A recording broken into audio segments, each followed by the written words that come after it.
सुनो, तुमने कभी साहिल पर बिखरी रेत देखी है?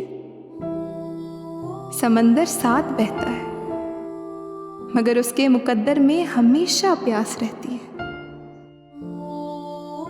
सुनो, तुमने कभी सहरा में जलते पेड़ देखे? सभी को छांव देते हैं मगर उनको सिले में धूप मिलती है। सुनो, तुमने कभी शाखों से बिछड़ते फूल देखे हैं?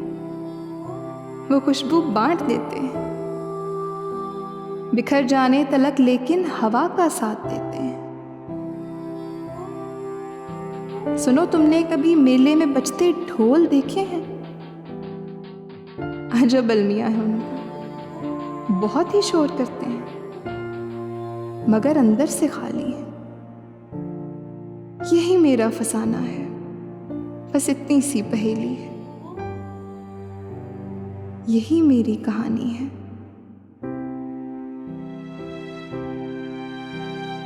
अगर आपको ये वीडियो पसंद आई हो तो इसे लाइक और शेयर करें। हमारे चैनल ज़ौक़ सुखन ऑफिशियल को सब्सक्राइब करना तो बिल्कुल ना भूलें।